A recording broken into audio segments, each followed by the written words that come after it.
છેલ્લો અને પાંચમો મુદ્દો વડોદરાના આંગણે આજે આધ્યાત્મિક સાંસ્કૃતિક અને માનવ સેવાની અભૂતપૂર્વ ઝળહળાટ જોવા મળી રહી છે।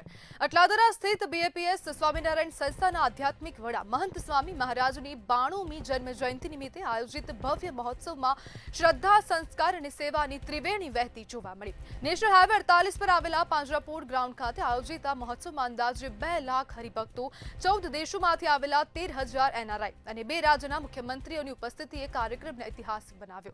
आ प्रसंगे गिनीस वर्ल्ड रेकॉर्ड द्वारा महंत स्वामी महाराज ने 2 विशेष बहुमान अर्पण करवामां आव्या, जे भारतना आध्यात्मिक गौरवने वैश्विक स्तरे उजागर करे छे। त्यारे आज मुद्दे आपणी साथे जोડાઈ ગયા છે જ્ઞાનાનંદ સ્વામી। જ્ઞાનાનંદ સ્વામી, હવે महंत स्वामी महाराजની 92મી જન્મ જયંતિ, તેમની પાસેથી શું શીખવું જોઈએ?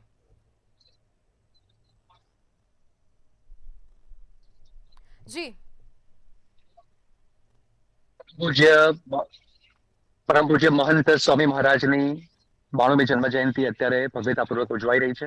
ખાસ કરીને પરમ પૂજ્ય મહંત સ્વામી મહારાજના દિવ્ય જીવન, એમના આધ્યાત્મિક ગુણો અને સનાતન ધર્મ માટે એમણે કરેલા કાર્યોને આ વિશિષ્ટ અંજલિરૂપ આ એક અવસર છે, જેમાં દેશ વિદેશથી 2 લાખ કરતા વધારે હરિભક્તો અને બીએપીએસ સંસ્થાના 800 કરતા વધારે સંતો પરમ પૂજ્ય મહંત સ્વામી મહારાજને એમના 92મા જન્મદિને વિશિષ્ટ અંજલિ અને ભક્તિ અર્ઘ્ય આપવા માટે અહીંયા એકત્ર થયા છે। જ્ઞાનાનંદ સ્વામી, હવે આધ્યાત્મિક નેતૃત્વ નવી પેઢીને કેવી દિશા આપે છે?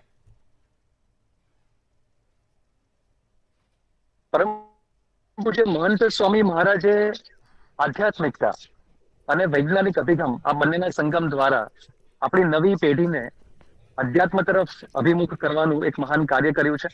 આજે ગિનિસ બુકના અધિકારી દ્વારા જે વિશિષ્ટ સન્માન પરમ પૂજ્ય મહંત સ્વામી મહારાજને અર્પણ થવાનું છે, અને આજે બપોરે 15,000 જેટલા બાળકોએ સમૂહગાન દ્વારા જે ગિનિસ બુક ઓફ વર્લ્ડ રેકોર્ડની અંદર જે એક રેકોર્ડ રચ્યો છે, તો એના દ્વારા આપણે જોઈ શકીએ છીએ કે સનાતન ધર્મનો જે સાર છે અને ઉચ્ચ નૈતિક, આધ્યાત્મિક, વ્યવહારિક અને પવિત્ર જીવન જીવવા માટે શ્રુતિ અને સ્મૃતિ શાસ્ત્રોના સારરૂપ ગ્રંથ એવો સત્સંગ દીક્ષા ગ્રંથ પરમ પૂજ્ય મહંત સ્વામી મહારાજે આપ્યો છે, જેના દ્વારા સૌ ઉન્નત જીવનની પ્રેરણા મેળવી સૌ ઉન્નત જીવન જીવે, એ આ મહોત્સવનો મુખ્ય સંદેશ છે। જી બિલકુલ સ્વામી, જોડવા બદલ આપનો આભાર।